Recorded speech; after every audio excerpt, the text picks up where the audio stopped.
Hey, okay, so we're doing weeks 5 through 8, and here's the first day of the next grouping that we have. You're gonna need a dumbbell for your row, a high step, a low step, and then either a partner for one of them or something that you can stuff your toes underneath. So we'll get right to it. So we're gonna start with a high step up. And when you do a high step up, you're going to be doing 15 of them. So you want a step that's ideal, like if you have a chair or a bench or you could stack books up or whatever you want to use. But you want it to be maybe like mid-shin to like knee, mid-shin to knee height would be good. So you're gonna come up here, and you're going to do all reps on one leg, then all on the other. If you want to hold a dumbbell, you can. So your main goal here is driving your foot through the box, so it almost feels like you're pulling your heel backwards as you stand up. So that will really get the glute to fire. Come down under control and press through. So again, we want to really make sure our upper body is relaxed and we're doing all the work through the leg. You can finish with your knee at about a 90 degree at the top. Come down under control, making sure that this knee is staying straight and stable as you come down.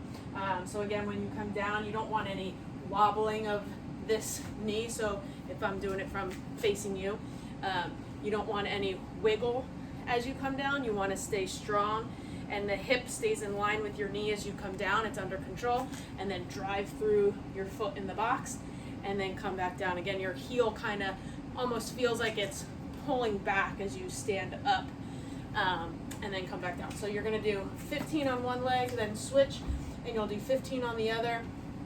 Again, your focus is all on the leg on the box. You're not pushing off the leg from behind. You're using the leg that's on the box to really drive up, balance at the top, come down under control. Again, if you can do 15 with no problem with body weight, then grab a dumbbell and hold a dumbbell or hold 2 dumbbells at your sides, however you want to do it to make it more challenging for you. So the next exercise is an incline plank 1-arm row. So you can use that same chair that you had here, or if you need to, you could elevate it even further and go like a countertop or any type of table that's higher. So kind of like the renegade row that we had done before, you're going to put yourself in a perfect plank position. So bring your feet a little bit wider than shoulder width. Your one hand is going to be on the box. Your other hand is going to have the dumbbell. So we're trying to stay as square to the floor as we can with our hips and our shoulders. Drive through the hand that's on the box, and then the other arm is just going to be doing a row. So you're just holding a plank position. Core is strong. You're using the shoulder blade to pull your arm up. So you're really focusing on pulling the shoulder blade towards the center line of your back or towards your spine as you're doing that. So it's not all, there's a difference of pulling with just your shoulder, where I can move like this and my shoulder blade's not moving at all, and that's all arm, or I can initiate with my shoulder blade and then finish it with my hand. So we want to focus on that shoulder pulling, and then the hand comes up. And again, it's not about how high you can get that elbow. It's more about the activation of the shoulder blade and coming back down.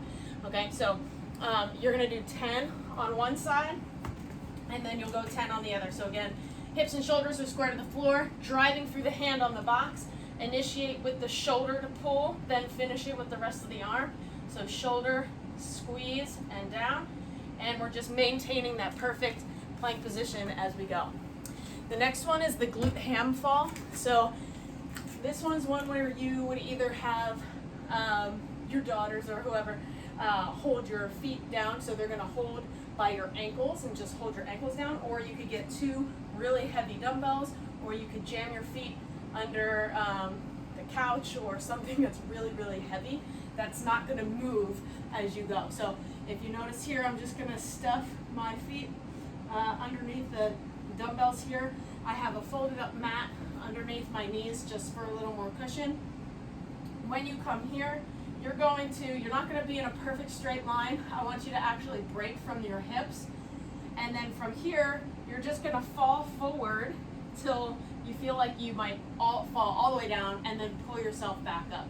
So you can either do your reps this way, or you could do half and half, or you could do them all the other way. But you're going to do a break at the hips.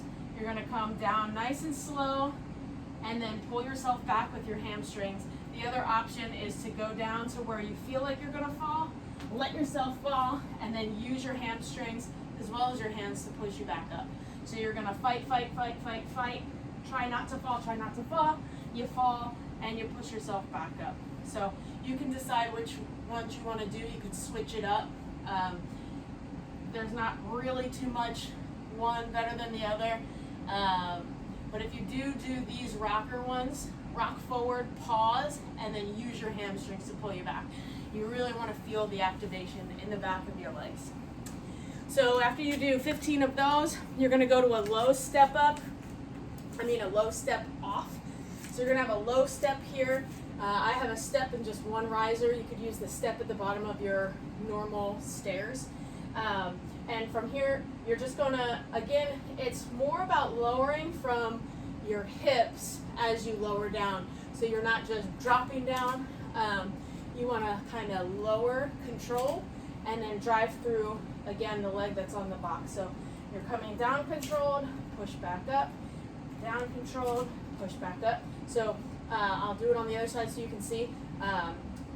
When we come down, our hip goes back as we lower down, and then I'm driving again through here as I come back up, kind of like the last grouping that we had done in the last 4 weeks, where we want to keep the hip in line, keep it in between those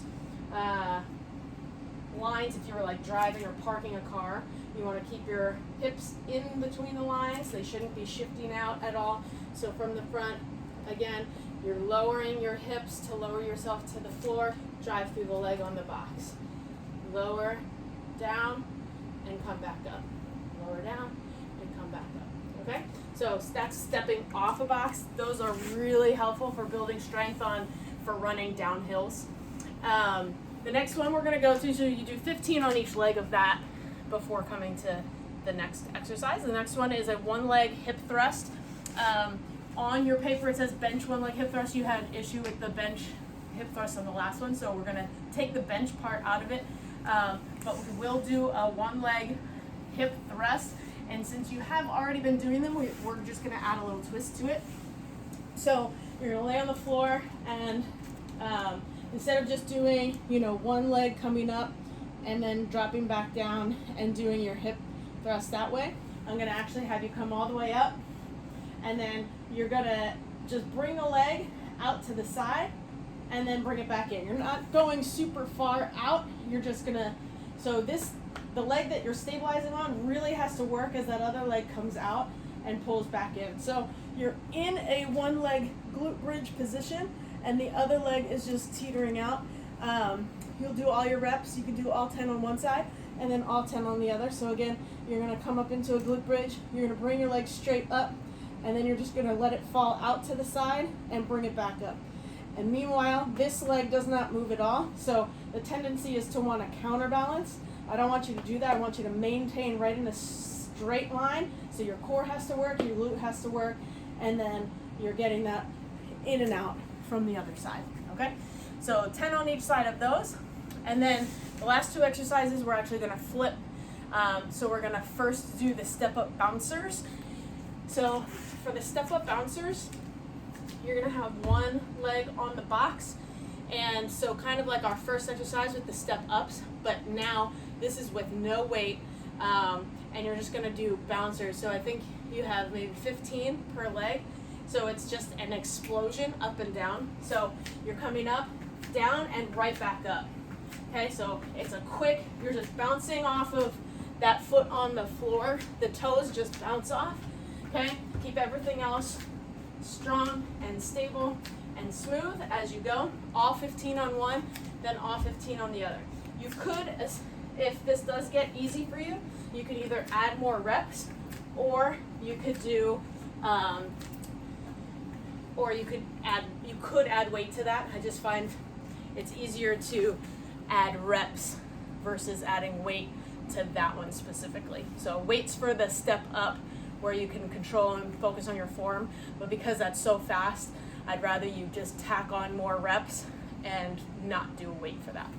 And then the last exercise in the grouping is the SHKT Plank, which just is head, shoulders, knees, and toes. I don't really do the head part, but we do shoulders, knees, and toes. So you're going to be in a push-up plank position. So we're going to be here, and then all you're going to be doing is touching each of those. So shoulder, shoulder.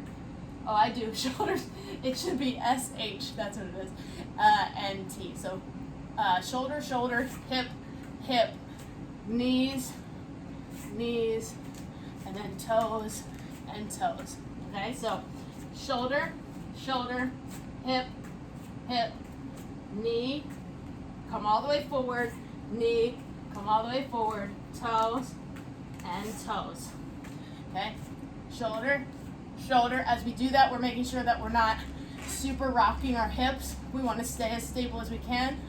Hip, hip, knee. We kind of do that one arm down dog type position. Knee, and then like a mountain climber, toe and toe. Okay, so you're gonna go through those for all of your reps. So you're going 5 times through all of those. Then you're gonna go back to the first one, which was your step up from the top. You're gonna do 3 to 4 rounds of that. And then once you finish 3 to 4 rounds of that, then you're gonna go to the last one, which is that one round of the plank Tabatas, which is 15 seconds. So it's a total of 5 minutes, 15 seconds of each. So you could use the Gym Boss timer app and just plug it in and just let it go, so you don't have to watch a clock or listen to anything. You just have to listen to the beep when it beeps for you. So 15 seconds, you're gonna be doing a regular plank for 15 seconds, 15 seconds here. Then you're gonna rotate 15 seconds in a side plank to one side. You can do your right side, come back to the center, 15 seconds, then 15 seconds to your left side. Really making sure that all of that is in your oblique. Come back to the center, 15 seconds to the center. And this is with no breaks, 5 minutes straight, 15 seconds of each. Always going center plank, right plank, center plank, left plank, center plank, right plank, and you do that for 5 minutes, okay? And then you only have to do that once. It's a total of 5 minutes. That's your finisher, and you are done. So good luck with all of that, and let me know how it goes.